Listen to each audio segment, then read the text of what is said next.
Welcome. This explainer is built just for you, the new direct support professionals. Today, we're going to zero in on what is, without a doubt, your most important job, making sure the environment is safe for the people you support. It's the foundation of everything you do. Let's just start with the absolute core of your mission. Before you're a teacher, a helper, or a friend, you are a guardian.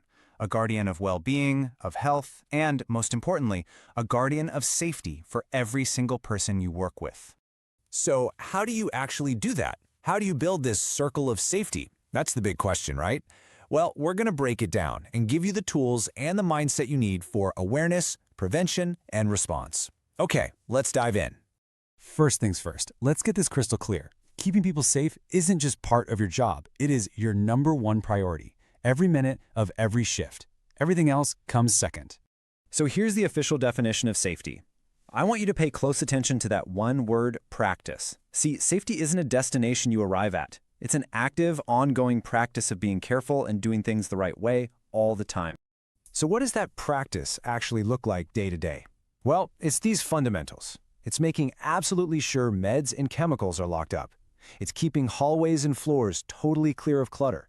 It's knowing those emergency plans backwards and forwards. And yeah, that last one is a big deal today. It means being present with your focus on the people and the environment, not on your phone.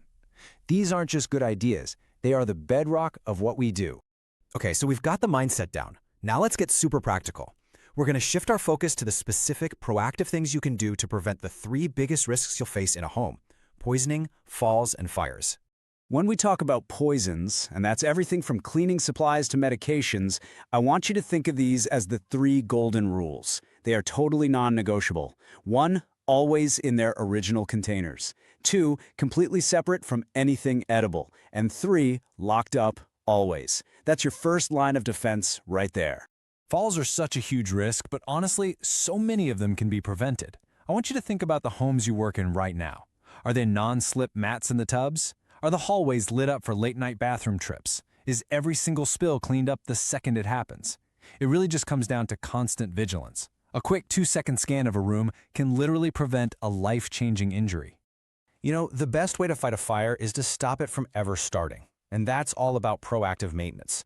We're talking about simple habits like pushing that test button on the smoke detector every month, taking a quick look at electrical cords to make sure they're not frayed, and just making sure things like space heaters have plenty of room around them. These little checks, they save lives. All right, let's shift gears and talk about a risk that affects both the people you're supporting and you: lifting. Getting this wrong can cause serious harm, so it's about protecting everyone's back. Just take a second and let that sink in. 4 out of 5. That's 80%. We're not talking about a small possibility here. We're talking about a probability if you don't use the right techniques. Protecting your own back isn't selfish. It's essential if you want to have a long, healthy career doing this important work. And the difference is so clear in these 2 pictures, isn't it? On the left, that person is bending at the waist, putting all of that pressure right on their lower back. Ouch. But on the right, they're bending their knees, keeping their back straight, and using the power of their legs to do the work. It's a small change in form that makes a world of difference. Think of this as your 4-step safety check before every single lift.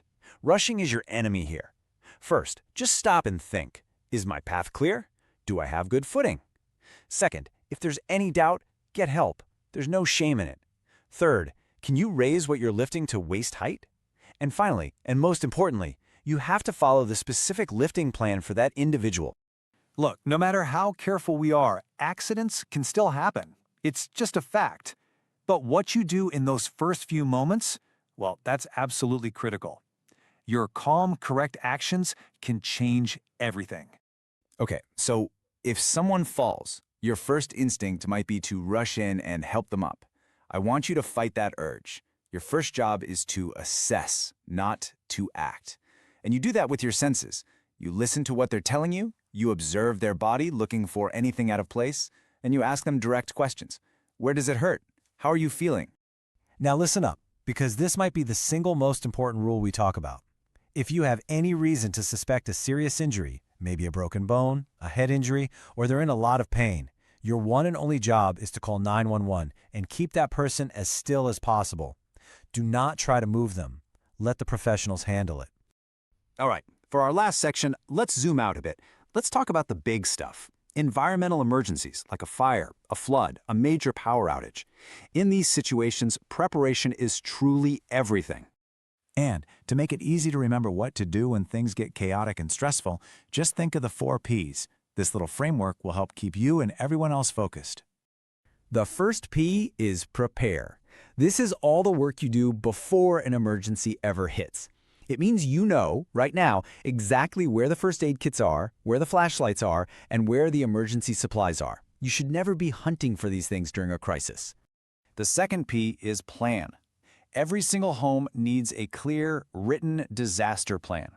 This plan needs to spell out who does what, who's responsible for each person, who calls 911, and it needs to map out at least 2 escape routes from every single room. Third, and this is the one people sometimes forget, is practice. I mean, a plan is just paper and a binder if you don't actually do it, right? You have to run regular drills, fire drills, evacuation drills, and you need to do them at different times, like in the middle of the night, so that the response becomes second nature. And that brings us to our last P, perform. Because when the real thing happens, all that preparing, planning, and practicing, it all pays off. It's what allows you to stay calm, follow the steps, and perform your job effectively to get everyone to safety. So what's the big takeaway here? It's that safety doesn't happen by accident. It's not about luck. A safe environment is the direct result of your daily practice. It's something you build, moment by moment, through your consistent and careful actions.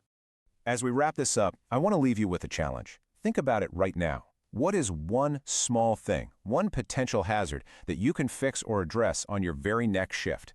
Maybe it's a rug that's curled up or a cluttered hallway. Whatever it is, go do it, because that's where a circle of safety truly begins.